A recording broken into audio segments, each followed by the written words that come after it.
that's usually what they do. That's what they've done with a lot of the people I know that are active in politics and are, against corruption. They send robbers to break in. The plan is to hold a referendum on November 24th. So that's what I'm pushing for. That changes governance and government at the core. For the interest of groups, people to get income and status and power out of this spending. So I don't believe in politics at all. Since Ethereum got started, there was most of the other blockchains or shitcoin chains that seem to be getting most of the developers looking for profit more than they were actually looking for technological advancement, right? Even if you say you take 10 million and you use $500,000 or $1 million to build on Hedera and the rest to build on Bitcoin, it would have still had its restrictions. Money doesn't come. I mean, we know that the main problem is money right now, right? Money and greed. All you can do is maintain your principles, your integrity, your values.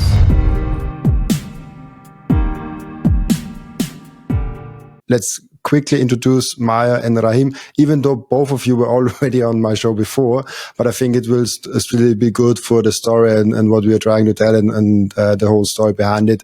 So maybe we start with Maya. Who are you and what are you doing in Bitcoin and what are you doing in Suriname? Hi, Robin. My name is Maya Parbhoe. I started the circular economy here in Suriname about a year and a half ago.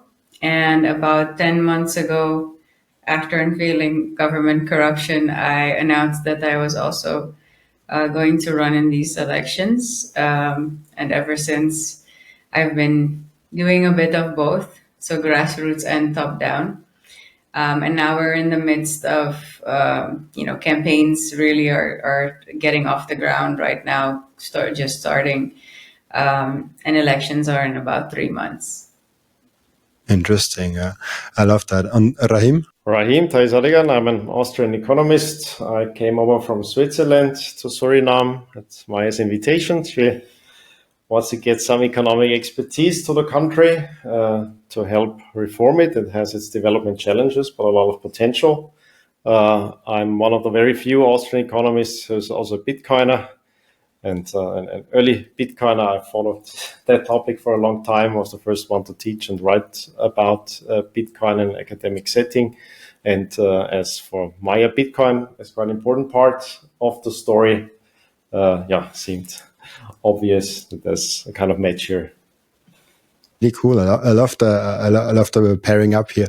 For you, Maya, we last time spoke in the podcast, in the middle of the podcast, where we talked about the corruption and the examples that you gave us. In the middle, all of a sudden, the internet broke down, and I think we kind of maybe can connect there. I think the podcast was 9 months ago, somewhere along those lines. I think April or May last year. I don't remember exactly the date. Maybe you can walk us through what happened since then, what you have experienced so far in Suriname and your fight against corruption and for Bitcoin. Well, if you're talking about May last year, that's about the time when I went on the Dave podcast and revealed the corruption by the government advisor and, why the legal tender law was being postponed constantly or not being dealt with or not, being executed as the president had promised when Samson was here. And basically after that podcast, I had a couple of bouts of intimidation to stay out of the media. So I did for a while until the elections got closer, and last October I started to go in the media a lot more. We've been working. I've continued working with Daedalus Labs on building, and with the circular economy, of course, on still grassroots adoption, which I completely handed over to Terrence only I think 2 months ago. So it's been quite the journey, quite the challenge. Dealing with corruption here is not easy. It's not an easy path. You're fighting an uphill battle, but I think that's all over the world. If you look at the news right now, right, it's systemic everywhere, so it feels like there's a global purge ongoing. Um, but yeah, it's been quite the roller coaster ride since April, to be honest. But a challenging and exciting one, I think. On the one hand, and on the other hand, of course, it's difficult. But I think if it was easy, everybody would be doing it. So it's been gaining a lot of momentum as well over the last couple of months. So the closer we get to the elections, the more momentum it gets, the more support it gets, and it's it seemed, it's a countrywide problem. We already know the entire population knows about corruption, and the entire population knows that the older politicians are corrupt, have been corrupt for the last 50 years, and everybody is aware of that. And that is the main issue of these elections, that everybody is talking about. It's corruption. So it's an interesting time in the country as well, because these elections are crucial, right? It's we either go and move forward into a future where we are a developed nation with oil richness, but also a diversified economy, or we fall deeper into corruption, right? Because it's only going to get significantly worse if the same leadership takes over and you don't have the right legal frameworks in place to decentralize governance. Because right now that is an issue. So one of the core aspects of my program, or the implementation plan that, together with Rahim, we've been working on, is the constitution as well, aside from other key focuses. So it is a nationwide issue that needs to be tackled, which is quite the challenge, but a very interesting challenge nonetheless. I think that's why Rahim likes it so much. It's fun, right? Just, I just also saw your Twitter posting about security. Is that something that you just got because you for preventative things, or you actually was like you felt insecure in the country, or how are you secure in Suriname, and is everything all right with that? Well, I mean, I've been a political activist before I even, when decided to go into these elections. That was only 10 months ago, right? And I keep saying, I keep repeating it's Samson's fault, because Samson's the one that pushed me a little bit over the edge to actually do it.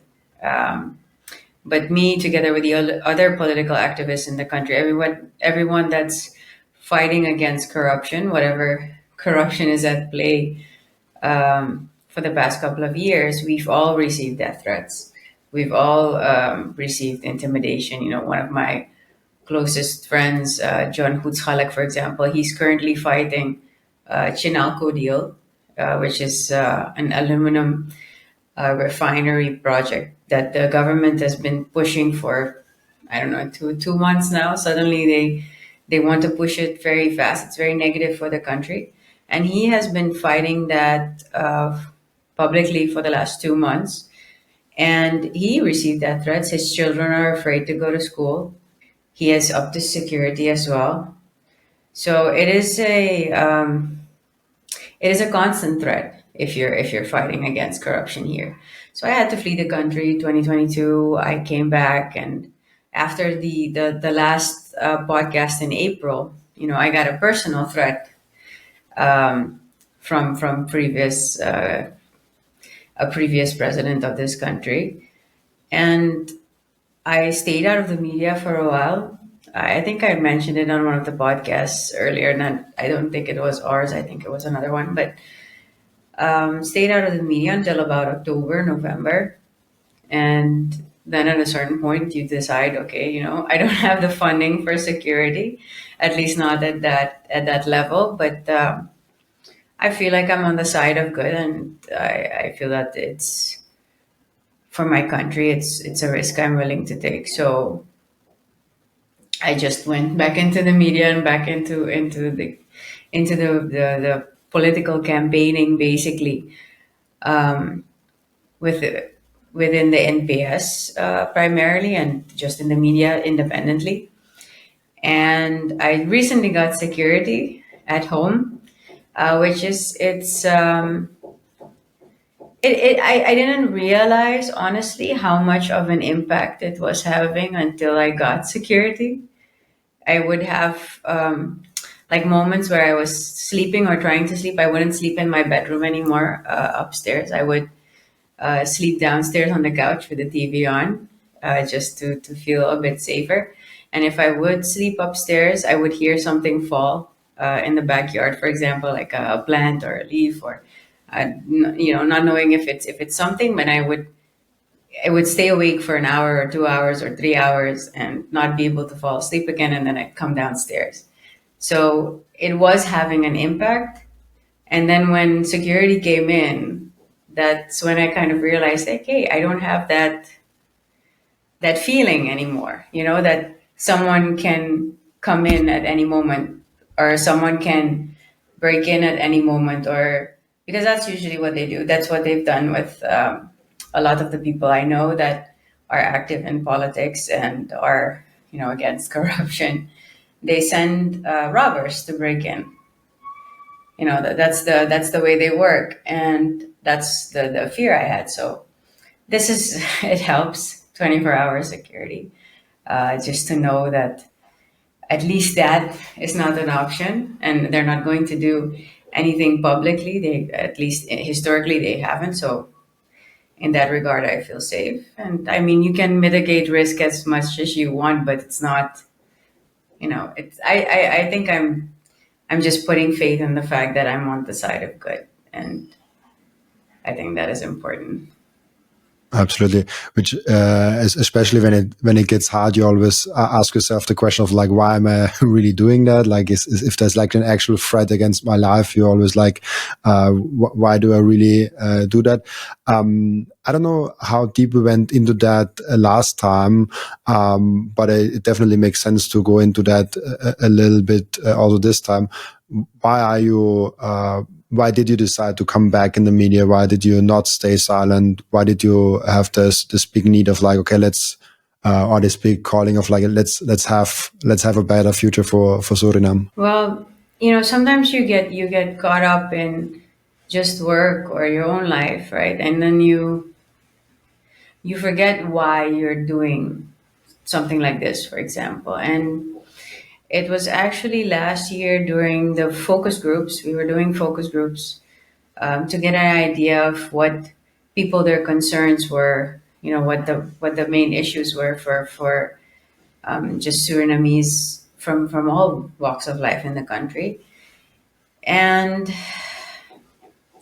then you're confronted with real stories again, with reality again. And there was a 17-year-old kid, and he's battling for his life. He's in Colombia right now. He couldn't be operated on here.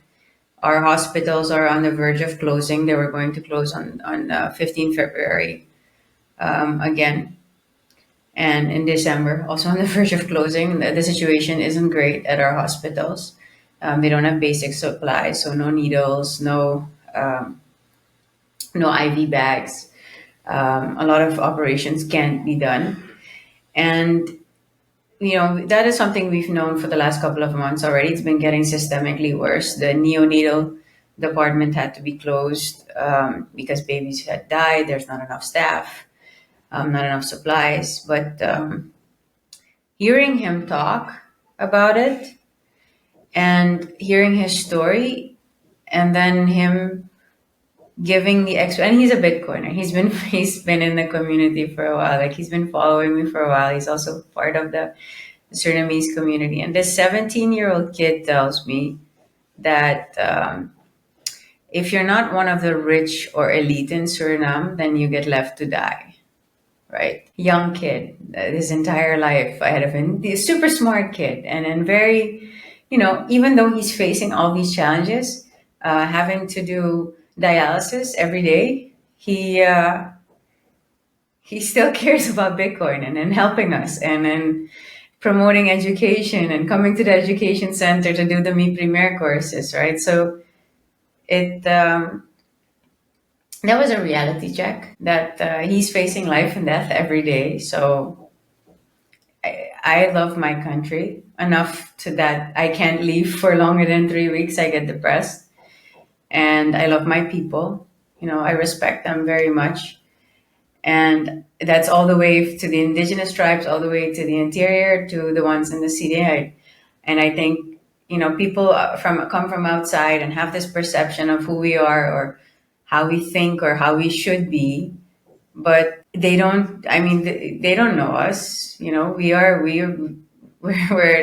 should be an example for the world. We are a diverse, cultured, multi-ethnic population that, even while the rest of the world is fighting with immigration and religion, we have a mosque next to a synagogue, and we live in peace with each other, and we celebrate each other's holidays. There is a beauty in this country and its nature and its people that others only see when they've been really, really, really been here, and are open to actually seeing the beauty of our country. And I see that, and I feel that, and I feel it's worth fighting for. So I made the decision after that to just go for it and trust in the universe, trust in God, trust in whatever, that things would turn out right. And if they didn't, then I guess that's how it's meant to be. Super interesting. Also interesting for Rahim, why you now decided to help Maya, and also from someone that probably you haven't been to Suriname before. I don't know how many touch points you had in your life before already that, but how do you look at the situation there? And since you're there, like what is kind of your feel for the country? Yeah, indeed, it's my first time here. Very few people had Suriname on their map before learning about Maya. She helped me see the beauty of the country. It's a truly unique country, but what seems to be a blessing is actually a curse. The richness and natural resources usually, and that's paradoxical, does not help with economic development, because it means centralized control over wealth usually, and that of course entices corruption, and usually leads to kind of consumption. So far, they haven't even made that much out of these natural resources. So in a sense, there's still hope. It's not an entrenched oil oligarchy yet, but they expect to receive a lot of money from oil findings, and we can see in other countries how that can work out. So I think that's why it's crucial to do something different here. And that's why it's such a unique case. It's like not all the harm has already been done. It's in a sense an unspoiled country. 90% is still jungle and rivers. It's a unique population, very friendly, peaceful, diverse people. But some of the best Surinamese, of course, have left the country, as in many places there's lack economic development. But there's also a huge potential. I mean, it's the only majority Dutch-speaking country in the region. So it has links not only to the Netherlands, there are other Dutch-speaking minorities in South Africa, for example, and Belgium. So it's quite an important cultural sphere to connect to. And a lot of Surinamese, of course, live in the Netherlands and elsewhere. And that makes it even more unique. I know a situation that's a bit similar from Lebanon that I know very well as a country that also has a diaspora that's larger than the population within the country. That's also a challenge if it only means remittances from families that make more money than those left behind. But if you can tap into that, then it's a huge resource as well, the most important one, not the natural resources, the human resource and the creativity that abounds. And the Surinamese, like the Lebanese and other people that live outside, tend to belong to the more successful immigrants outside of the country. So a lot of Surinamese are impressive in what they've achieved outside of the country. And if they realize that there's a reason now to put that country back on the map of the globe, there's just a huge potential that tap into, and that of course must trigger the interest of everyone who's into economics and cares about economics as collaboration, as wealth creation, as win-win relations between people. That makes it really interesting to me. So I needed some convincing. In particular, Philip Bargus pushed me to come here, and I'm still trying to figure out. I'm a very realistic person, of course, so I'm very inquisitive here. And try to see what are the chances to put that country on the right track. I partnered up with Coin Vigilante. This is the most beautiful Bitcoin timepiece that I ever saw created by anyone. Look at that beauty. I love it so much. Coin Vigilante made a perfect Bitcoin watch. That's the perfect, subtle, elegant way to go out there and show that you are a Bitcoiner. And that watch brand is Bitcoin only. And Coin Vigilante just dropped a completely new and amazing Genesis edition of their watch collections. You have the date of the first ever mined Bitcoin block in there, and of course also the block height and which epoch we are currently in. I love the level of detail they put in this masterpiece, and make sure to check out those amazing Coin Vigilante timepieces down in the descriptions. I love those watches so much. If you watch or listen to my podcast on a regular basis, I'll guess you already bought some Bitcoin. And now the most important step is to keep the Bitcoin. Keep them secure in a hardware wallet. My personal recommendation for hardware wallet is the BitBox. It's super secure. It's simple to set up. It's also a perfect gift for a friend who has still their Bitcoin on an exchange. And you can get a 5% discount with the code Robin at the checkout. Visit bitbox.swiss/Robin to get your BitBox. And the next step is to really level up your sovereignty as an individual.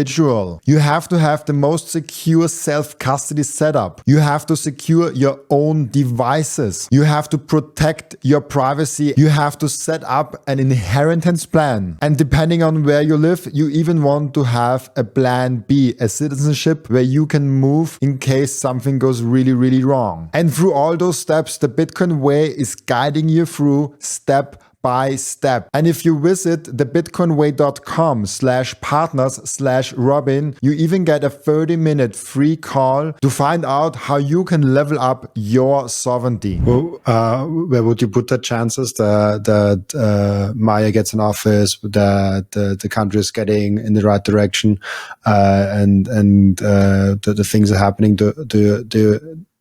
How high is the chance that this actually happens? But the chance when you start a startup and hope for it to become a successful enterprise is about 10%. So it's extremely low. Still people do it, and it's crucially important to do it, and that's what brings change. So I can't assess the exact chances here. I think if you have the right principles and you have the right passion and power, then something that even may seem improbable at one point can change the world.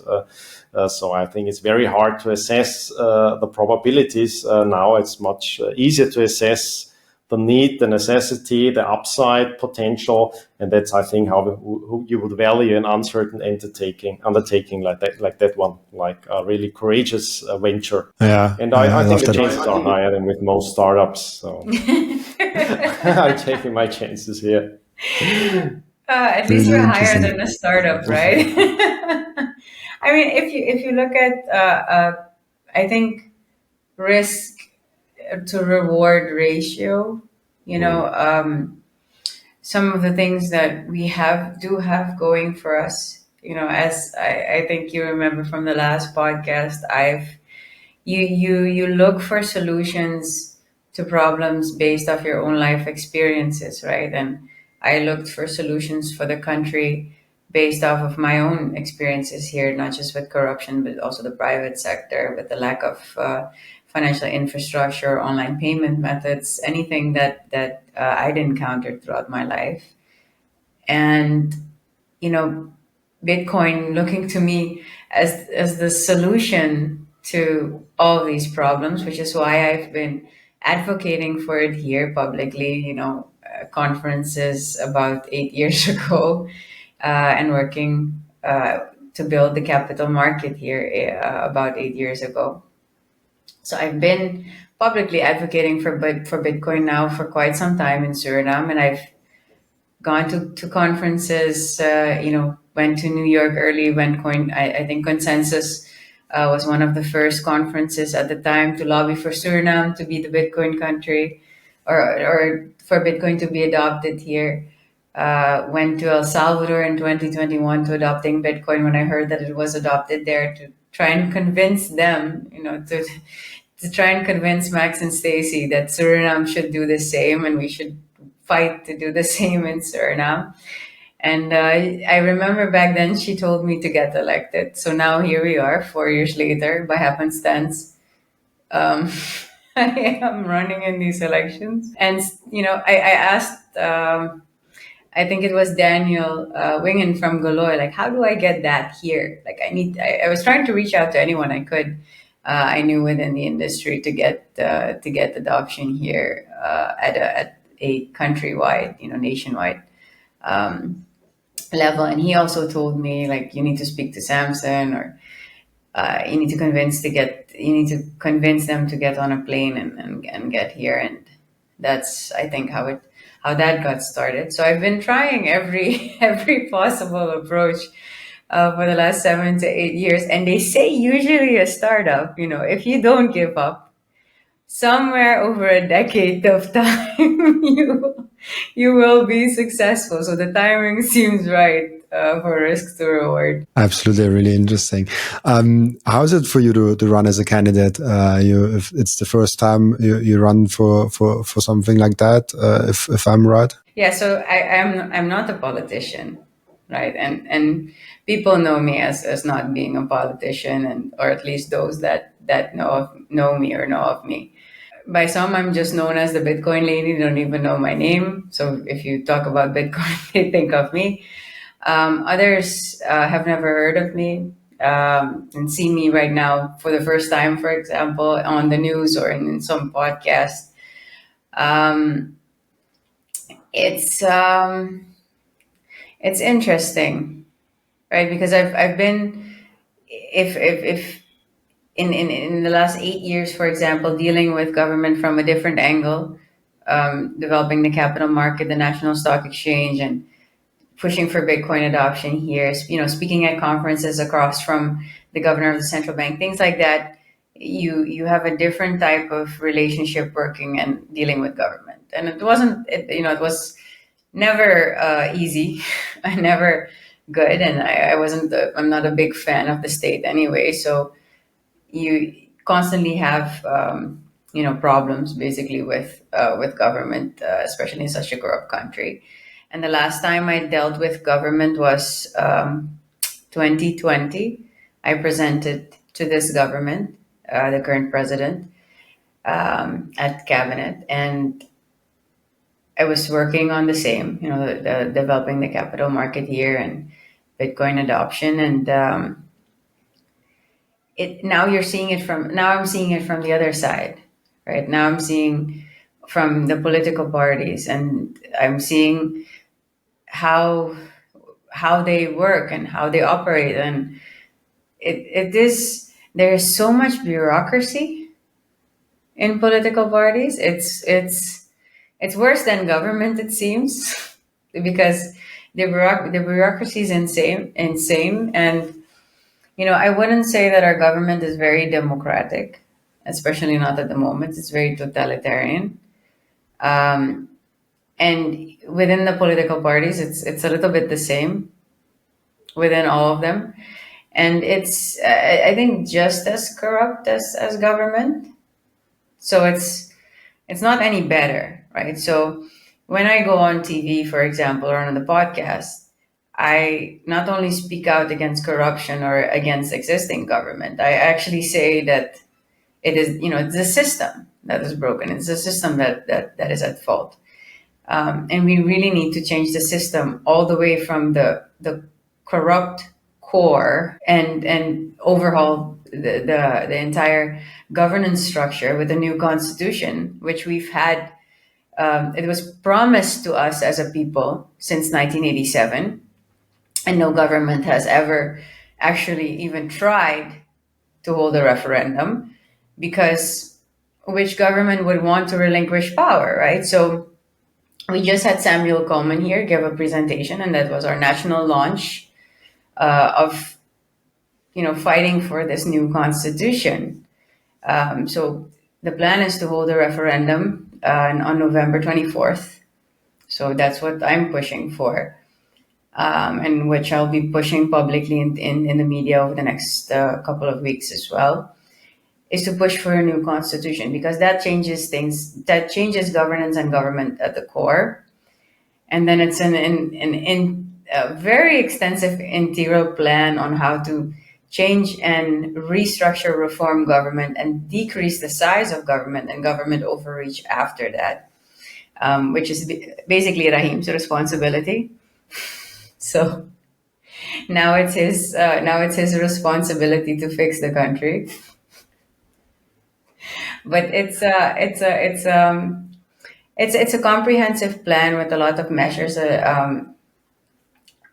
partially similar to what's been done in Argentina. A lot of the what's happening in the U.S., which you can see that has happened in El Salvador.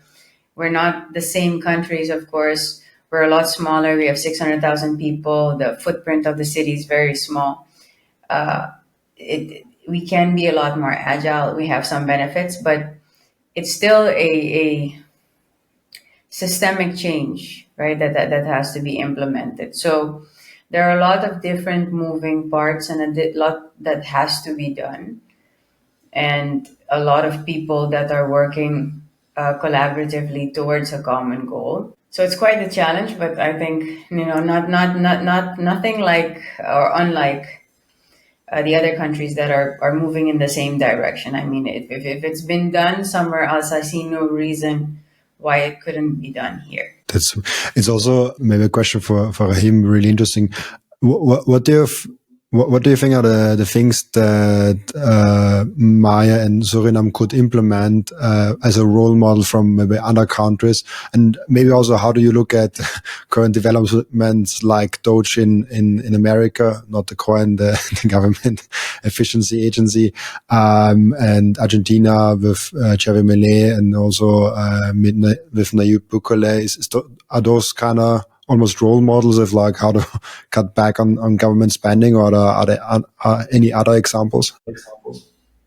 Yes, those are like the most positive things. Maybe in politics, it's very rare that you have anti-political politics. It only sometimes happens when like new interest groups emerge and they figure out that they don't control yet enough of the resources. So that led to Doge, I think, figuring out that there actually is a deep state, that there is like undemocratic spending of tax money and money for purposes that seem very odd, but is just there to for the interest of groups, people to get income and status and power out of this spending. So I don't believe in politics at all. So I'm not a typical political advisor. I would never have come if Maya sounded anyway like a politician. I despise most politicians. I think the best way to help a country is get politics out of the way. And it means just take away the possibility to do harm. And that's like do no harm principle. But that, of course, means decentralization. So trying to figure out how you can have a structural reform that decentralizes. Of course, in countries like these, you don't have a strong civil society. You don't even have a strong private sector that could take over immediately. So it makes it that much more challenging. And the temptation is very high to just like get the right person in power and fix everything. I don't think you can fix everything. I don't even think Bitcoin fixes everything. So I'm very down to earth, I'd say, in that regard. But it's an important part of the picture. So countries like that really need money and brains and people from the outside. That's the immediate thing.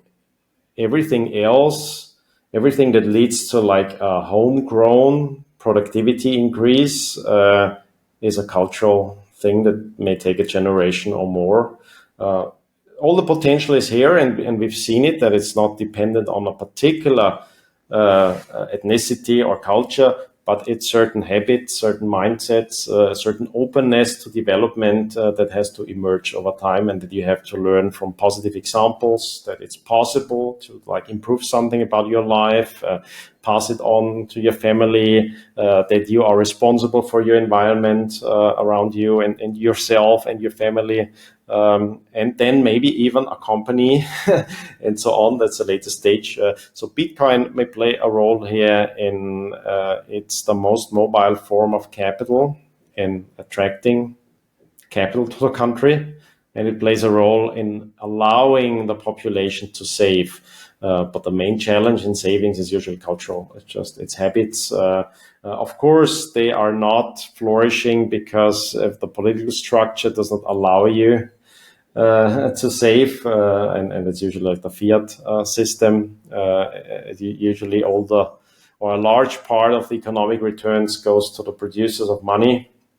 And here it's the local currency that, of course, is gradually replaced by the US dollar, which doesn't make it fairer. It's just a more stable version of the same thing, gradual dispossession of purchasing power of the population. So that why I think in places like that, in particular, Bitcoin, it's much more than in other places. Of course, there'll be more Bitcoin adoption in wealthier places. I've seen the highest Bitcoin adoption I've seen is in Switzerland, where I live. It's like all the local banks around where I live offer Bitcoin, and it's kind of becoming normalized, but as a wealth asset, as a savings device, as something you save in. Of course, if the population, most people here live from paycheck to paycheck, if they live at all on a paycheck. So that's why usually with development, you need capital come in. For a long time, Suriname has experienced brain drain and capital drain. And if you can reverse that course, that's, I think, the first step to do. And a lot of it is now international competition. You have to figure out how do you have to improve the context here so that people will go to Suriname and not to Dubai or other places, and what's the best context for investors, for entrepreneurs, for people who just need to discover the country, to fall in love with it and come back and maybe stay here and invest in the country, improve the country. Anything like that, that's the way forward. And it's a lot of interlocking pieces, and that's why I think Maya is right, that it's kind of constitutional change even that's needed. So even more profound than the constitutional change is a cultural change, but that takes a long time. So if you're very lucky, you have a process where you can have a structural constitutional change within a lifetime. That happens rarely. But Suriname seems to be ready for that because very few people are happy with the structures existing. There's like not a lot of belief in the kind of constitutional setup of the country. There's a belief in the country and the people, but it seems like kind of tabula rasa as a green field where you can try out new things, and most people should see that there's not that much to lose, but there's a lot to win. Interesting. Do you see Switzerland as the kind of the role model with direct democracy and a little bit more decentralized structures? No. Current Switzerland can't be a role model because it's already too wealthy. So it's on the way downwards, as most of Europe, just way behind. Historical Switzerland is the example. So that's the biggest mistake you can make, is try to learn from rich countries, wealthy countries, as they are today. That's not how they became rich. That's how they are getting poor. And Swiss politicians are not much better than politicians elsewhere. So I think generally that's why I don't believe in politics. It's very easy to be a Swiss politician now because there's so much money to spend. It's like endless opportunities to show how great you are and how much good you can do with other people's money. And that, of course, leads to another kind of systemic corruption. Now, the country, my home country that I've left for Switzerland, and that you're still staying in, Robin, until you figure out where it's going. And then maybe you skip Switzerland, come to Suriname right away. Austria is, of course, much worse in that regard. It's a hugely corrupt society, very different corruption from Suriname. So it's not this kind of openly and seemingly unfair corruption, because it's just a small part here, it's just a small political elite and a bit maybe cartel structures and so on. In Austria, it's the majority of the population who believe that they are beneficiaries of that kind of corruption. There's just endless ways of spending other people's money. And it's like the great saying of Bastiat, one of the forerunners of the Austrian school, the government is the great illusion whereby everyone tries to live at the expense of everyone else. And that has been defining in Western wealthy countries. And they can do a lot of that because they are so wealthy. And now in Suriname, you feel the effects of that kind of corruption. So even though it's like a smaller class, it hampers a lot. It's obvious, I think, to most people that they don't get their fair share of that. But in Switzerland, of course, most people are satisfied and feel all is fine. It's one of the richest places. It's a great place to live at right now. In 20 years from now, I don't know, it'll be worse, probably. I still have some hopes for Switzerland. For Austria, I know for sure that you can extrapolate. And for sure, in 10 years and 20 years from now, it'll be a poorer, worse off society with a lot of internal divisions, with a decreased quality of life. And then, I mean, for now, it would seem crazy to leave Austria, Switzerland to go to Suriname. Everyone would think you're crazy to leave that behind. But we are reaching a stage where more and more, even Swiss people, I know a lot of Swiss people are leaving Switzerland just to seek more freedom elsewhere, to build up something from anew. And if you have like the wrong kinds of opinions, the wrong kind of business ideas and stuff, you feel the loss of freedom in the West, in particular in Europe, of course, how we all regulated to death, more or less, and Switzerland gets some of that, unfortunately, even though it's not part of the EU, but I was pretty close, pretty close shot, and still it imports a lot of that craziness, and that's just utter destruction of wealth. And it happens when you're very wealthy, when you're very wealthy and you haven't deserved it, and you don't know where it comes from, then it's just consumption, spending. And some part of that spending is kind of luxury beliefs. Now, you can afford to have crazy beliefs that have nothing to do with realities, like illusions, but you can entertain them because you have enough money. It doesn't matter. You can have very crazy ideas. Everything fails that you touch, but there is enough to try again and again and again. And that's where we get these like mind viruses from that destroy Western civilization from inside, kind of luxury beliefs. And part of it is conspicuous spending that you see in countries like here and try to emulate and imitate. And that's usually the wrong way. So let's try to learn from Europe when it was getting wealthier. And that's already a long time ago.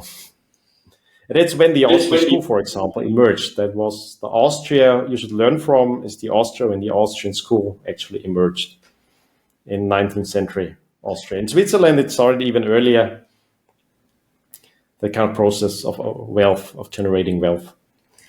Yeah, so we do see, for example, things that would be needed here. For example, our constitution right now gives gives too much executive power to the president, and that was because our constitution was written, after a revolution where we had a dictator in place. So it's very much in that similar trend and a post-colonial system and mindset. So a lot of our constitution is very centralized at the top. So there is room to decentralize governance, bring it closer to the localities, to the people. And for example, direct democracy, that is something that even during Samuel's presentation speaks to a lot of the politicians and non-politicians that I spoke to after his presentation. And also, I've been speaking about it for the last month and a half or so in media, and it does seem to resonate with the people as well, being able to more directly determine what happens, within their own area or their own district. and not only have to choose, every 5 years, and then basically every 5 years needing to select between the between bad and worse, basically. Um, and I see, contrary to Rahim, Bitcoin not as just savings, but actually, money for the country. So this is something we've been debating for the last couple of days as well. To if Bitcoin can be a national currency where you actually have it be money. Um, I see in the circular economy, for example, the grassroots level, how easy it is to use um, by even the most uneducated of people in the most remote areas of the country. Um, and then at the government level, how do you actually implement, how do you actually implement Bitcoin as money? Then it comes with economic challenges and systematic challenges in the country. And it's a weighing of risk versus rewards. But I think our unique situation puts us in the right position to actually implement it. So we've been having discussions even yesterday, I think, for hours, about whether it can be or cannot be. And I think Well, that's a sorry, go ahead. no, I was just curious what those discussions about of like if Bitcoin is, because it's I've been like, for example, in El Salvador, I've been there and I've not been able to pay a lot with Bitcoin. It was not as widely adopted as I thought it is. And obviously you have still a huge volatility, so like all those things.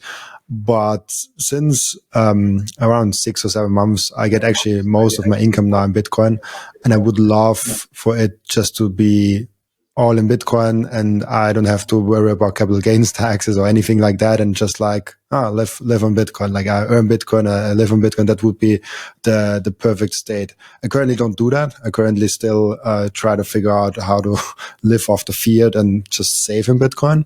But I would love that. So like, but it seems maybe just too early. What are your thoughts, Rahim? Well, I'm mostly interested in what is, because what could be. That's from me, it's entrepreneurs and inventors and innovation. My task as an economist, as an Austrian economist in the original meaning, is to be the contrarian realist. It's just look at things as they are.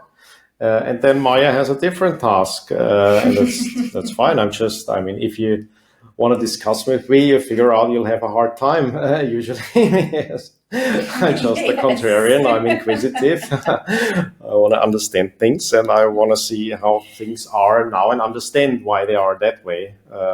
So I'm not selling hope. I'm not a politician. I do nothing of that. I try to be competent in understanding what's going on. I think that's very helpful to bring it to the table. I think it adds a lot of value if it's done right. I think it's very difficult to do that right.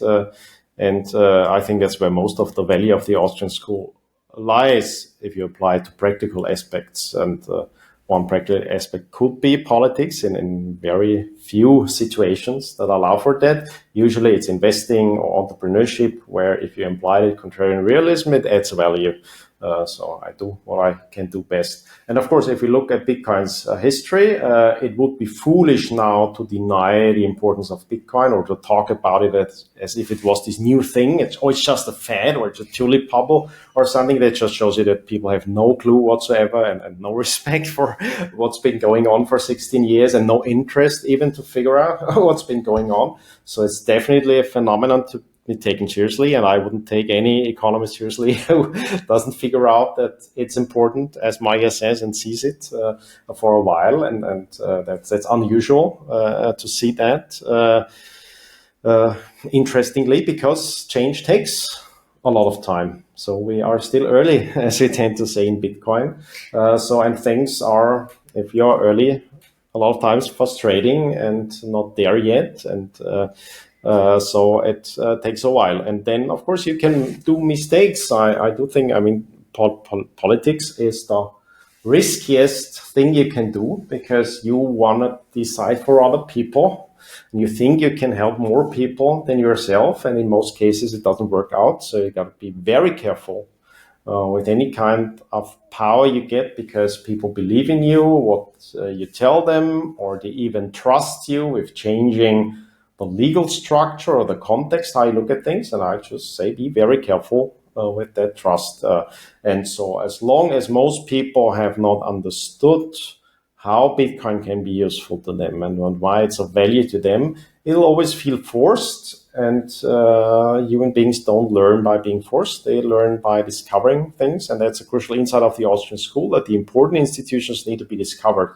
Like money is a discovery. It's not me saying as an economist, it's now money, or even more stupidly claiming, no, Bitcoin is not money and can't be money because my definition says it's never going to be money. That's even more stupid. But I still think as an economist, you can just say it's money. It's just, it has an increasing moneyness. That's the right way to look at it, which is very interesting, very unique. And we can figure out how to increase that moneyness more, and how to make it serve the people and help people discover that, and how it can be helpful for that.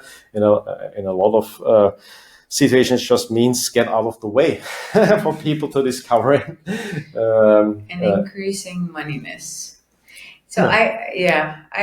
She doesn't like the gradual part. No, I don't like the gradual. Of all that. That's where we fight. Yeah, that's where we fight. I don't like the gradual approach or the gradual process. And I mean, in the past 8 years, I've seen the industry evolve, and I've seen, Bitcoin transition from basically unknown, also and Rahim as well, from relatively unknown to now being an international topic discussed by multiple presidents and adopted at a nation state level. And I do not believe that change needs to take generations or decades, because mobile phones did not take generations to be globally adopted. As a consumption device, they are adopted. Well, as a tool. I'm not happy about the adoption. It also didn't take decades for Bukele to change El Salvador from the murder capital of the world to one of the safest in the Western Hemisphere, and that's also something that you would think would take generations culturally to change. Some things take more time and others take other time. I'm not a gradualist in theory, that's like the thing. That's some learning from Murray Rothbard. So if you're a gradualist in theory, then you'll always be a gradualist in practice. But you can have very clear principles in theory and believe that something should happen quicker than they do happen, but still be realist and see that some things need gradual change, and then that there's a risk in pushing stuff. You should only push stuff where you're absolutely certain about. And even with entrepreneurs, like even if it's only your money at risk that you're risking, even there, but I'm of course much less gradual in if it's my own money and my own responsibility. Then I'm happy for risk. I take risks any day, and I'm happy for uncertainty. I took a very long, it's only like a past few years that I have been recommending Bitcoin. It all depends on the situation, like who.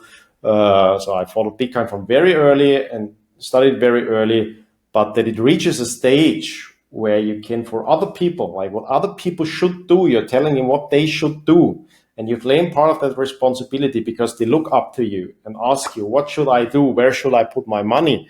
And that's gradual, unfortunately, because you have to talk to everyone at where he's at and at the uncertainty he's willing and ready to take, and keep that in mind. Otherwise, you're not helping someone. You're just pushing as if he's not yourself. He's not in your position. So even though I don't like gradualism neither, I'm not a very gradual person, so I can change 180 degrees if I think it's necessary. The world changes, then of course you change and you do it rapidly, and it's better to be quick and cut everything early and not to gradually repeal your mistakes gradually. No, sometimes you cut completely, but just and then there's a difference when the economist is observing what's happening in reality. Then you describe things and you say, okay, well, that looks more gradual than that. I want to understand why And in many cases, the natural developments are gradual and then suddenly. That's just how things happen. We've had 3 currency changes, for example, in this country. Scratching zeros, changing from Surinamese florin to Surinamese guilder to Surinamese dollar. Yeah, those are all fiat changes. Just fiat changes. Right. So but I see it as the same. Bitcoin being money. The distinction is there's no central authority deciding what the value of your money is. Our central bank, I've said this over the years and in multiple interviews as well, our central bank does not really even function as a traditional central bank, right? It does not really control the value of our money.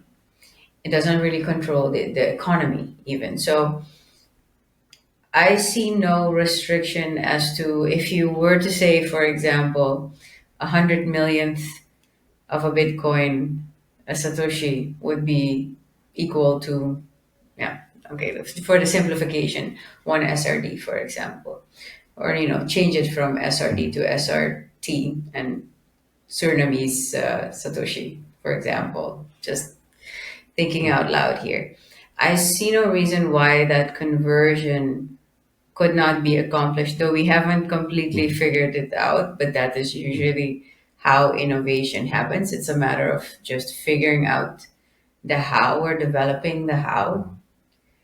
Yeah, I try to help figure out ways here. I just one quick remark. There are like fiat conversions or fiat definitions. It's like I say I want it to be that way and it should that way, and I define something like that. With Bitcoin, and that's a great thing. And the first digital thing, that's not fiat in that sense. It has its own realities. Like it's costly and provably costly to produce. It's not something you can define. You can't just say, okay, now I tell you have that many Bitcoin. Everyone has to get Bitcoin the same way. Yep. And that's a great thing about Bitcoin. So it takes resource. It's a more honest thing. It's a more honest asset.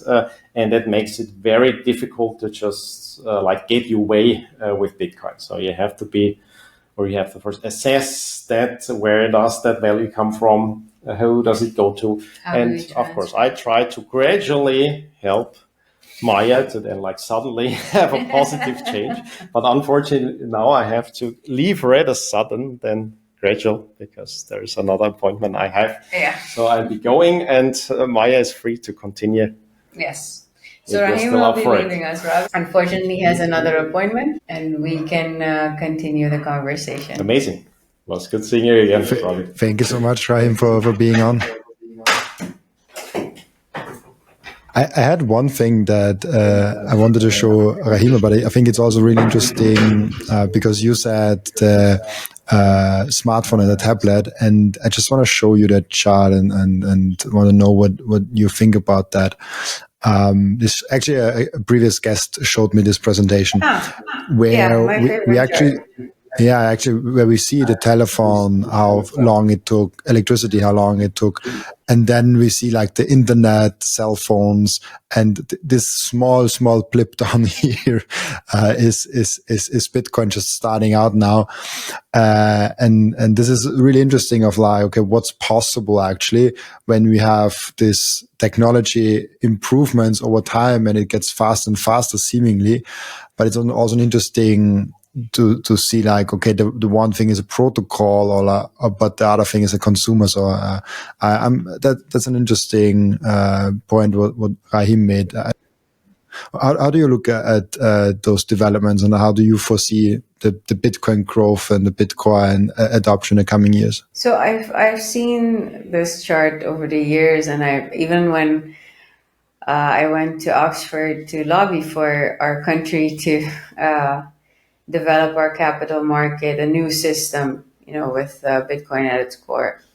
This was one of the charts that they used in a presentation. It was the Chief Compliance Officer of Apple, actually, Shefali Roy, giving that presentation. And in her presentation, she even said Bitcoin is dead first initially, before I gave her a 2 to 3 minute explanation on why Bitcoin could never be dead. From the whole process, from mining to Metcalfe's law network effect, right? If you look at this chart and you look at how adoption spread globally, and how quickly technology develops. It develops exponentially and it spreads exponentially, right? And network effect also spreads exponentially. I think there is a shift as well in Bitcoin technology and the development of applications and certain use cases. You have now, for example, RGB, something that didn't exist 5 or 6 years ago, that does exist now. You've Taproot that was enabled. Lightning now has assets that increase technologies that can be developed on top of it, or that where you can actually improve certain assets that can be used using Lightning. So I think technology itself is moving at a pace that is, accelerating. That will also accelerate adoption. But I also think there is a certain moment of convergence, right, where new technologies are being developed on top of Bitcoin, and I think a lot more developers will pay attention to Bitcoin and start developing more on the what should have gotten the most attention. Even since Ethereum got started, it was most of the other blockchains or shitcoin chains that seem to be getting most of the developers looking for profit more than they were actually looking for technological advancement, right? So I Uh, do believe that. Go ahead. I wanted to ask you about what do you think about Javier Milei and Donald Trump and Melania Trump, the coins that they are launching. It's so frustrating Yes. for me.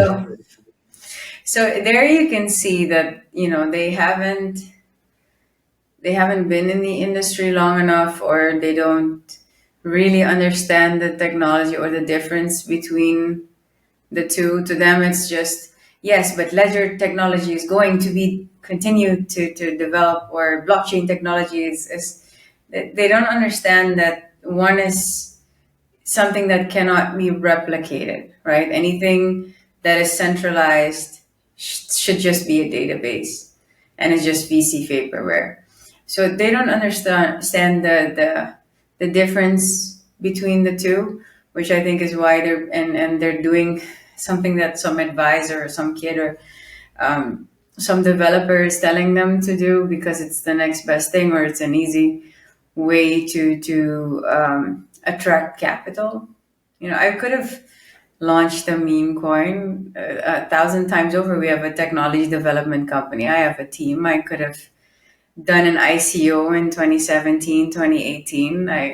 We had all of the resources to be able to. I could have done any of that. We were in negotiations with Binance to buy the exchange. I could have made a ton of stupid decisions over the past decade. Even building on Hedera, building dataless labs. For the last 2 years, Hedera offered us 10 million and a grant in funding, to develop on Hedera. And I declined, and I lost a good friend in the process, and a good relationship with my professor, because I didn't want to diverge from the path, right? Because even if you say you take 10 million and you use half a million or a million to build on Hedera and the rest to build on Bitcoin, it would have still had its restrictions. Money doesn't come. I mean, we know that the main problem is money right now, right? Money and greed, which has gotten us where we are right now. And I think the whole world realizes at different levels, right? Because corruption it's ingrained and embedded into the traditional system, the traditional financial system. But I just view it as the old system, because it's in everything. It's in war. It's in drug trade. It's in human trafficking. It's in immigration. It's the problems that the world has right now are all somewhere come from the financial system, or money as it has been, and government and governance as it has been, right? And Bitcoin changes the way we view governance and centralization and power. And the moment you change from fiat thinking, and even in the industry, I notice there are a lot of people that still think very fiat, or are very, interested in number go up. I remember um, it was, I think, 2015 in Whirlpool, and there's one of the admins of Whirlpool is called Saj, Sajj, and he would constantly say, the fiat price doesn't matter, it's irrelevant, right? And it is irrelevant, because one Bitcoin will always be one Bitcoin. And it feels like not everybody understands that, but that's fine. I mean, we're early. And even in the industry, you're early if you actually do understand that. And I think you also should. If you completely live on Bitcoin, you start earning in Bitcoin, and you no longer care about income in fiat, or you no longer care about price, or the amount of dollars that comes in or flows out, or it all just doesn't matter in relation to, you're saving in what is eternity money, right? It's numbers on a chain, but it's so much more than that. So I think it changes the way you view the world. And over the last couple of years, I've realized that not everybody will understand, and not everybody thinks the same way, not even in the industry, as I expected over the last couple of years. And I think I was speaking to, I think it was, yes, it was Jeff Booth a couple of weeks ago, 2 weeks ago, I think. And I keep asking him if I'm crazy. Sometimes I feel crazy. I keep asking, like, am I crazy? Because is this, is this actually possible? Is this rational? Because everybody else is talking about number go up, and everybody actually cares about, Bitcoin reserve strategies. I think Bitcoin reserve strategies are the opposite of what we wanted, right? If I think about 10 years ago in Whirlpool, you didn't want government to have more power. So adding a Bitcoin reserve strategy to the mix, isn't that contrary to what we want? Because that way government is getting more power, and you're putting centralization more into the hands of one leader, versus, relinquishing government control and government power, and making it more decentralized. And I think this is where Rahim and I, especially, he's the realist, and I'm the ideologist, I think, and I don't know, I have these visions, or this view of even 10, to 2018, when I said Bitcoin is just money. In 10 years, it will just be money. Even the best in the industry still don't think that it is or can be money, actually, because, there's no real adoption of it as money yet. But Arthur Laffer just said in an interview with Kathy Wood, the Bitcoin brainstorm, he says the government just has to accept it as money, and actually it has to be money, right? So it feels like for over a decade, everything has been aligning to where we are going and where we're at in this country, and everything seems oddly like it is meant to be, and like it is just happening. So I really still believe that a Bitcoin reserve strategy is not the strategy. I don't think that giving a government more power, more ways to print more money, and more ways to increase its control over its people is a way to increase Bitcoin adoption in or of a country. I still truly believe that it should be separation of money and state, right? So completely giving over control. And it is look, it has its risks, right? That Rahim's constantly pointing out the risks to me, and you can't force, and you can't do this, and you can't do that, or you know that. But literally, what has the Surinamese dollar given us? Look at the chart. Look at the chart of the Surinamese dollar. 50 to 60% inflation, right? If you have weekly weekly fluctuations, we as a Surinamese, when people come here, like Charlie from Bitcoin Berlin was just here, and he's completely, he calls me at 12, I think, or 12:30 at night. He's like, Maya, how do you live like this? How can you live like this? This is unfair. And I'm like, welcome to my reality, Charlie. Right? He's realizing that you have to spend 4% extra if you want to deposit money in the bank. You can't use a credit card just everywhere. You can't just go to an ATM and get money out of an ATM. And to him, it seems foreign, it seems strange. And to me, that is just how it's been and how we live. And you can't use payment processors. There's no online payments. It's just the reality here. So I think our reality is something that it's going to, exactly, look at it. It's devastating. It looks like a cliff. So if you're used to living with volatility like that, it's different. You look at money and you look at living from a different perspective. So if I look at Bitcoin as being money, I see the opposite of that chart, right? It'll fluctuate in relation to foreign currencies, but our own national currency over time will be worth more, right? People they won't be seeing their savings disappear. They won't be seeing their pension going from $1,000 to now $50. They'll be seeing it increase over time. It'll be the best performing currency or income situation in the world. I think everyone in the rest of the world that wants to earn in Bitcoin will come to Suriname, and that will attract a lot of talent and create a lot of production and a lot of prosperity.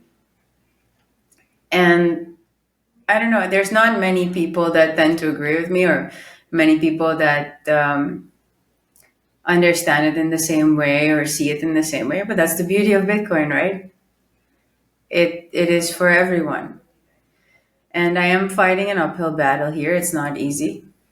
Being in the media, for example, I was just in the media for 2 police officers appearing at my front door, and I have people I know that are in jail, and in Suriname you are guilty until proven innocent. So the president can put you in jail, and you will stay there for a year or 2 years. And the fact that they can't find evidence is actually the reason that you'll be staying there longer until you comply, right? So I went to the media immediately the moment it happened, and it went viral. It's gotten over 61,000 views. So the entire country has seen it, and that has saved me.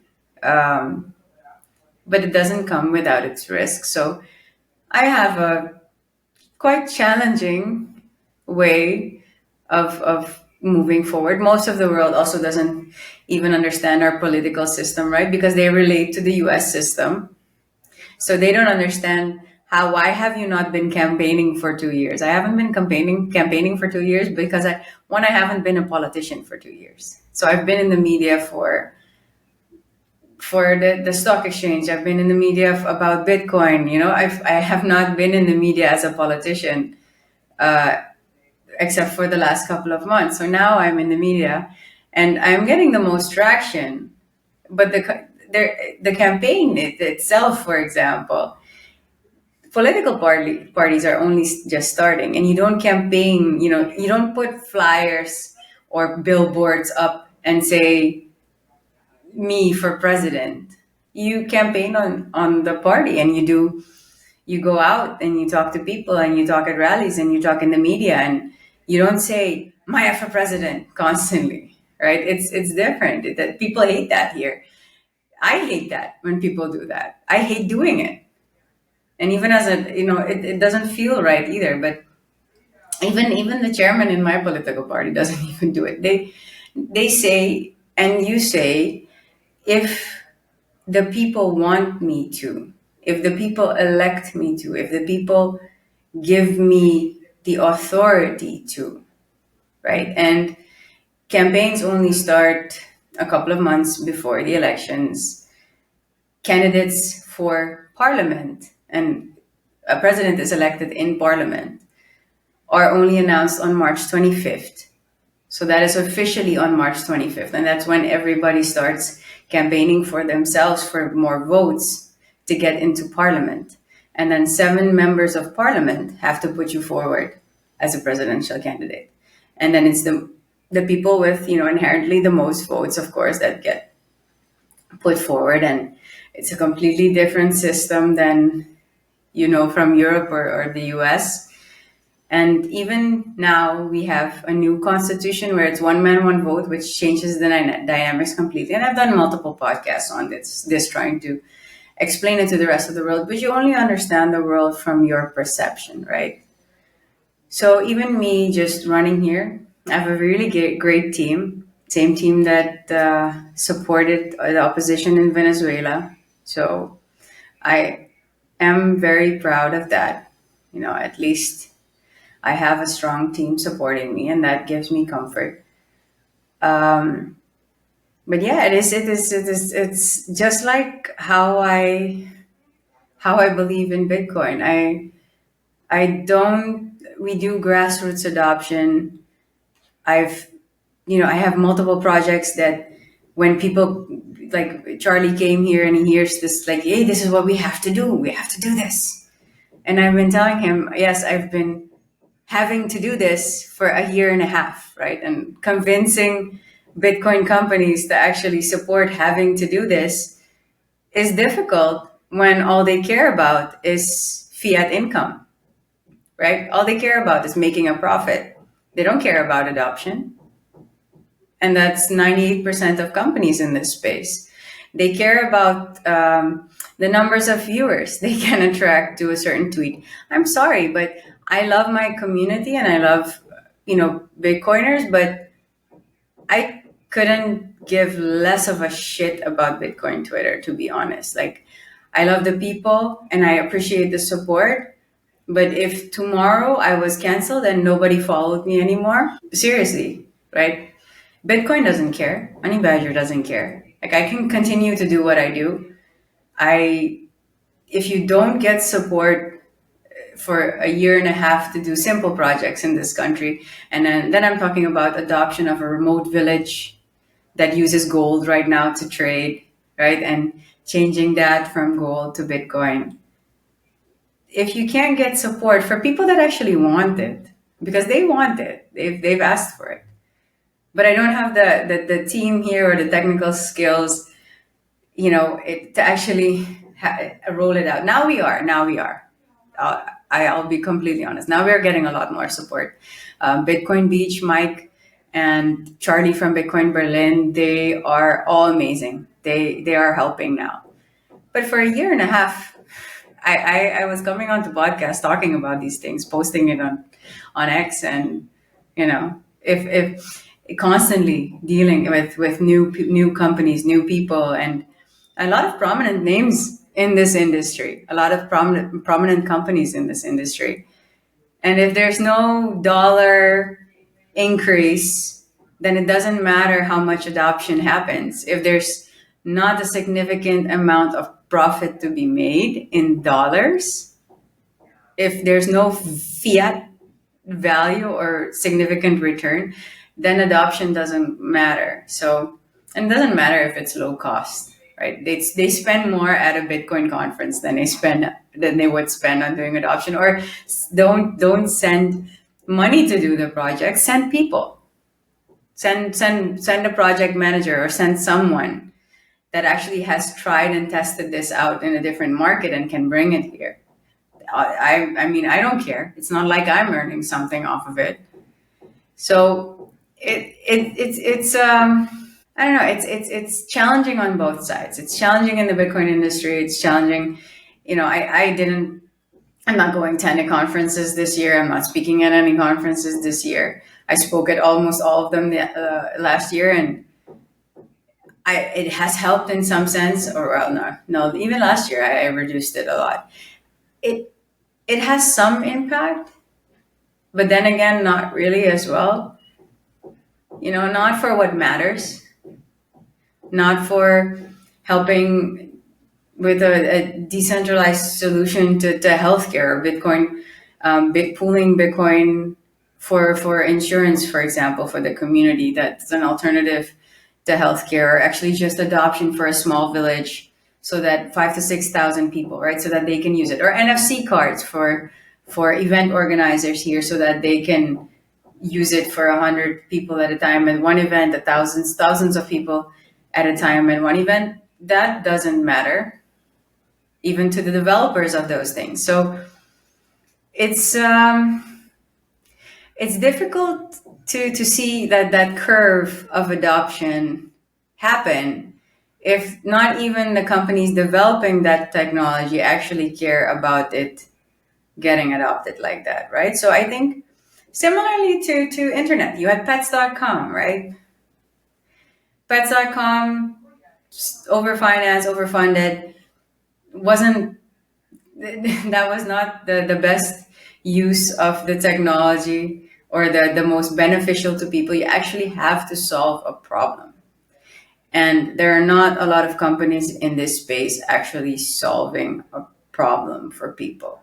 Or they're trying to solve it in a market where it isn't even a problem, and you have so much legacy incumbent financial infrastructure that they don't even care because they can just Apple Pay instead. So it's a challenge on every front, right? But if it was easy, everybody would be doing it, I think. Don't you think? Absolutely. It's the hardness of the industry, but also the genius of Bitcoin of aligning incentive.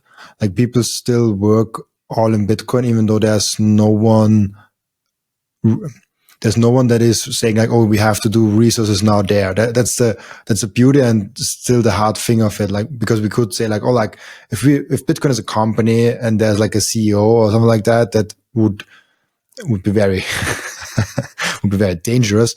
But let's make the good example of like, there's a CEO that really cares about those adoptions. He's like, okay, let's send a few people there. Let's send a little bit money there. But it's not the case, because it's all decentralized and everyone is kind of in the community, but still on its own. Like, there's not a social not a contract that binds someone together. It's just a social contract, which is the beauty of Bitcoin and the magic of it even being possible after 15, 16 years being here and being stronger. And this is kind of, for me, it's still unbelievable that this is happening right now. Like this we are actually having Bitcoin and it's working, and presidents are talking about it, and there's so much grassroots movement happening. And I actually can buy in Vienna in my restaurant, I can buy food with Bitcoin. Like it's just amazing for me.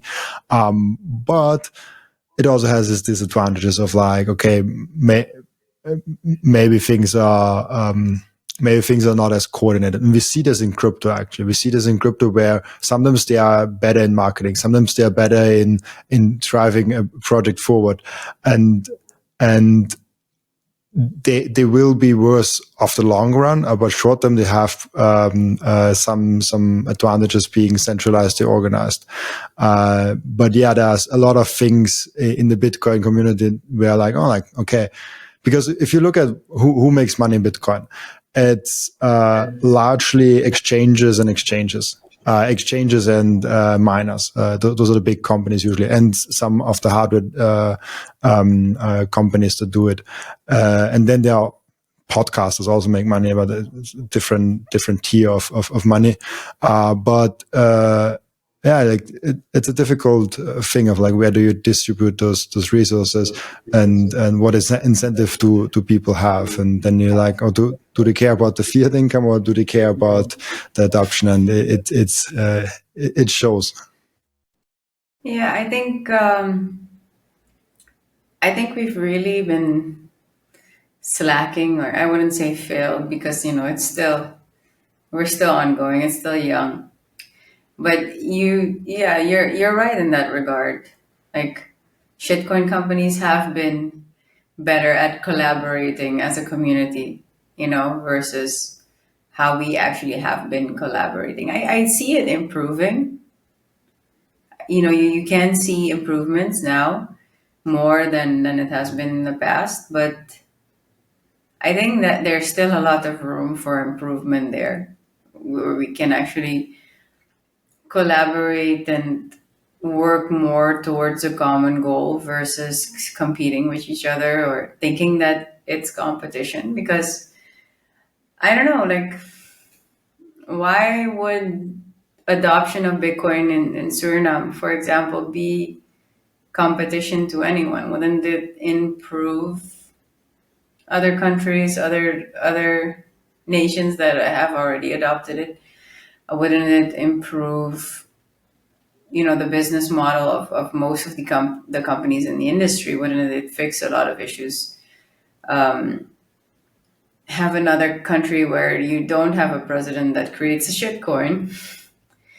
I don't know. I think Max Kaiser has been screaming the dominoes are gonna fall since, I think, I was standing in front of him, and when he was being interviewed by CNBC. I think it was the Miami blockchain conference in 2018.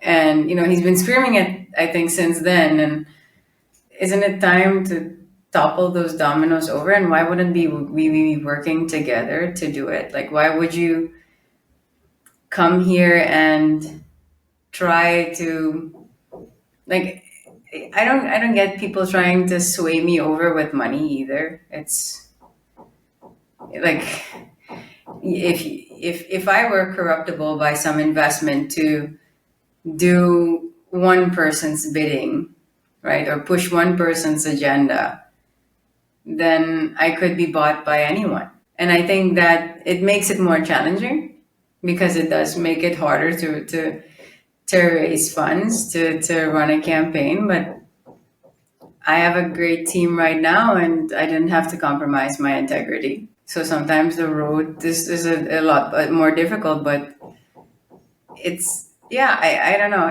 There's a lot in this space that we can improve. And I think it's discussions like these where you and I just talk, and we talk openly, and we just talk about our experiences and our struggles, and what is good and what is bad and what is great, because there's a lot that I love as well.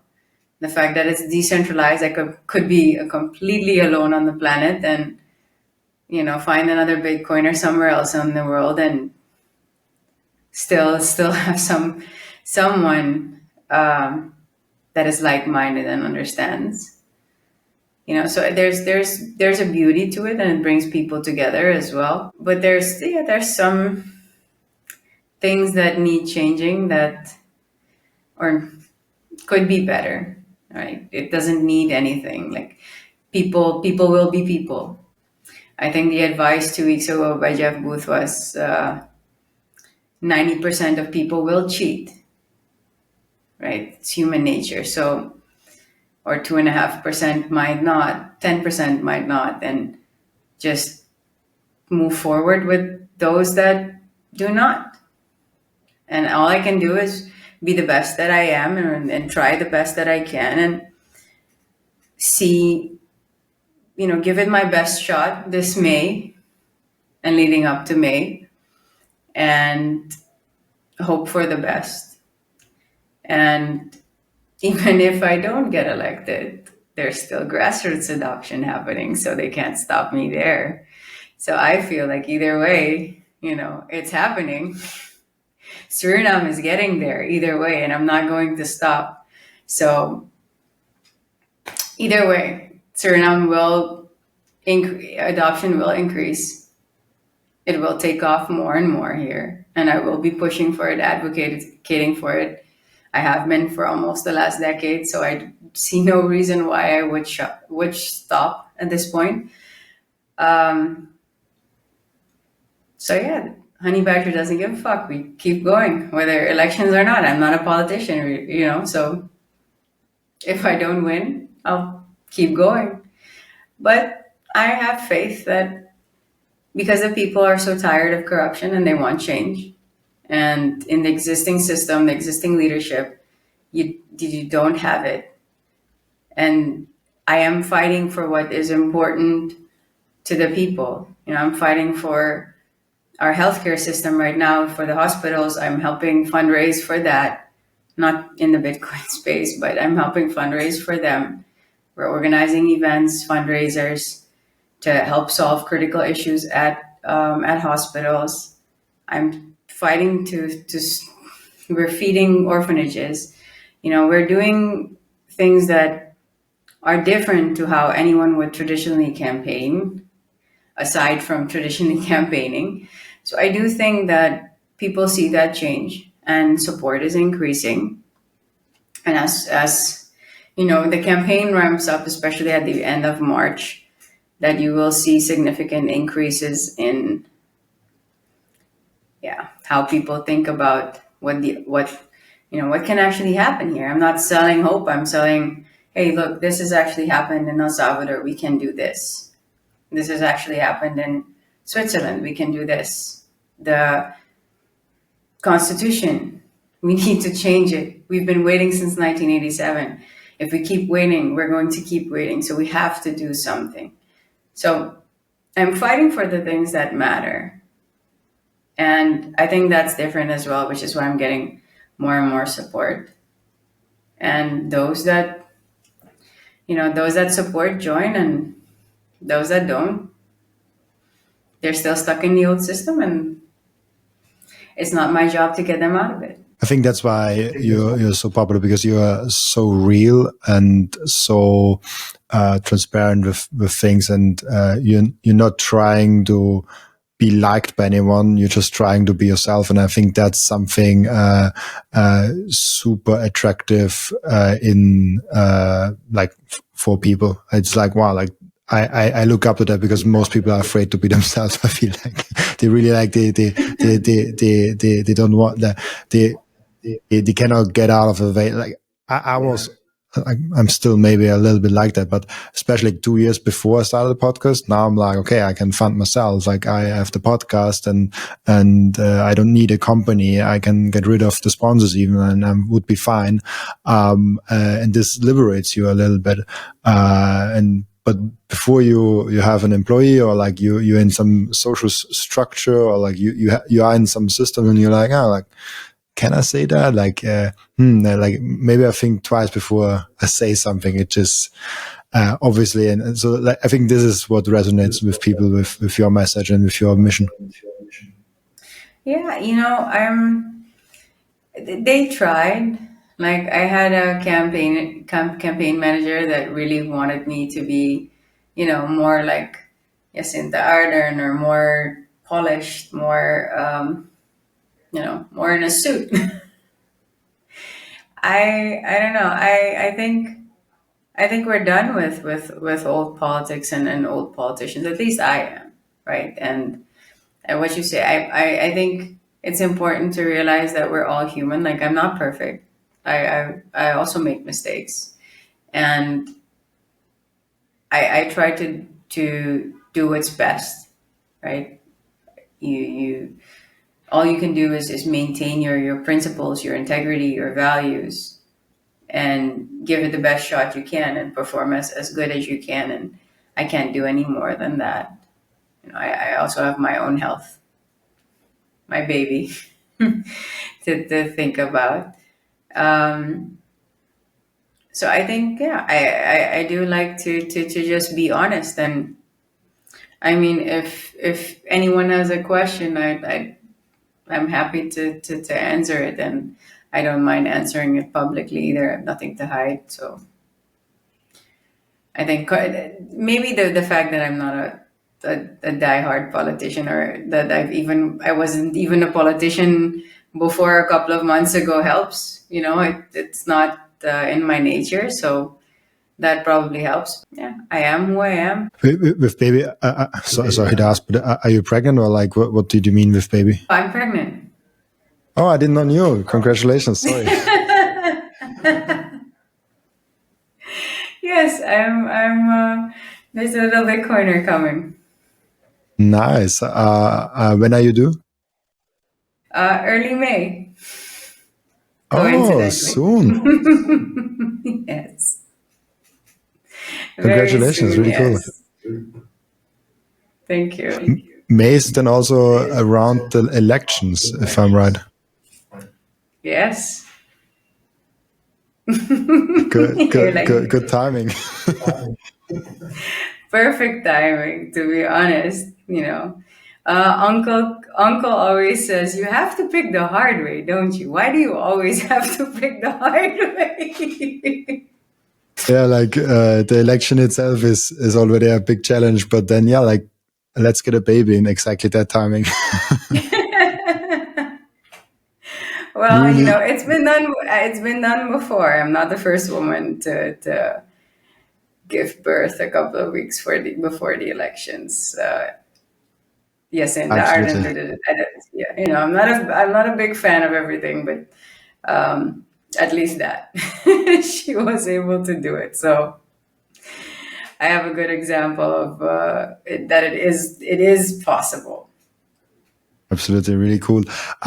We have a question that I asked each and every one of my guests, and the question is, what can we learn from you besides Bitcoin? After 21 years of being an entrepreneur, I've recently relinquished control of all of my companies because as a politician here running for president in particular, I have announced that I'm running for president. You're not allowed to have income from companies. So no dividends, no salaries anymore. So I'm transitioning out of my companies, all of them. And I've learned over the past 21 years, being an entrepreneur isn't easy. With working a job isn't easy either. It's all a challenge, and building a business is even harder. And keeping a business running for 21 years or a decade with my second company, especially one at scale, isn't easy either. But I think perseverance is key. And I think that is something that I'm well known for. I don't give up. I don't know how to quit. Even when I quit, I don't know how to quit. Right? I quit and then I still go on the next day. So if there's anything I can teach anyone, it would be there is power in not giving up, and there's power in persevering and staying the course, following your northern star, as Dr. Laffer would say. So especially in these hard times when there's so many distractions and so many issues that everybody wants you to focus on, stay true to your northern star and keep focusing on your vision and your goal. Once you've set it long term, and I do set long term goals. It's always 10 years into the future, 20 years into the future, 50 years into the future, that I write out. Keep following that path, because eventually you get there. And then I can speak to that from 21 years of experience. It may take longer than you think. It may be harder than you think. It may be harder or more challenging than you anticipated. But if you keep following, eventually you will get there. So that would be my advice. I love that. It's really, really cool. Wow. We have an end routine in the podcast. We haven't done it last time because the internet connection broke down, but we can do it now. The previous guest, in this case, Ben from BTC Session actually was the previous guest. He asked you, so like the previous guest is asking a question for the next guest without knowing who the next guest really is. And he asked you without knowing who the next guest is. What technical skill do you want to learn next? That's a good question. What technical skill do I want to learn next? Well, honestly, I'm very much interested in RGB. I've looked at it now. There's more documentation available online, so I've looked at the developer documentation and what's available for building it. My team's already working on it, but those are experienced developers. They didn't code for the last time 20 years ago.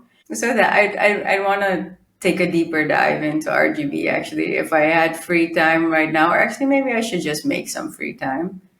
I'd want to learn more about that because it seems like it's something I've been waiting a decade for, and now it's here. So I'm very excited about that. I love that. Really cool. Yeah, time isn't time doesn't come. Time has to be set. Like you have to set the time for that. Yeah, but you're well aware. Really cool. Thank you so much, Maya, for being on. That was a really great session with Rahim in the starting, and now with you. I feel like we could go for another 2 hours, but I want to be. Want to be respectful to your time, especially now with the campaigning and the baby and everything going on. Thank you so much for being on. Before I let you go, where can people in the best way reach out to you, help you, and support you, and read more about you? I'd say, especially on my X profile, you can find me on Nostr. I used to be more active on Nostr. I've been less active on Nostr.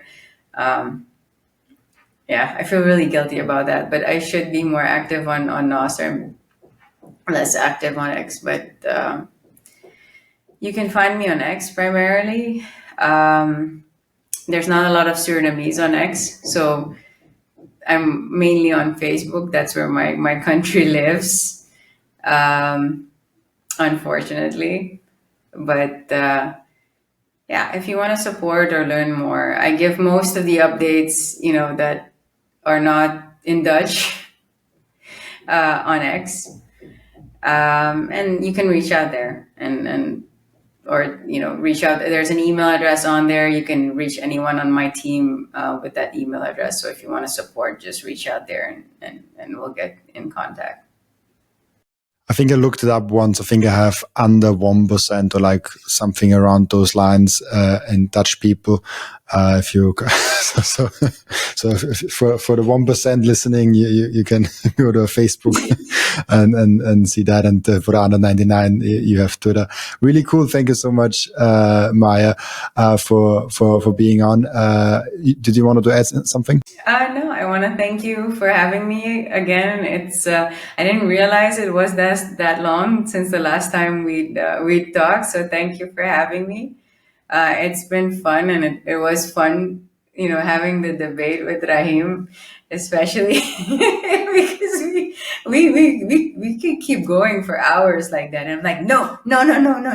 You need to figure out for me how Bitcoin will become money. We need to figure it out. There is a way, and you need to look at the economy in so many angles. So it's a very challenging but quite interesting problem to figure out a solution for. So it was fun to do that with him here. I'll be making his life miserable for the next couple of months to figure it out as well. So I really enjoyed it. I really enjoyed the conversation. Thank you for having me. Thank you so much, Maya. Also, thank you so much for everyone that is watching and listening, for joining us today. As always, I'll be back tomorrow with another episode. Bye-bye.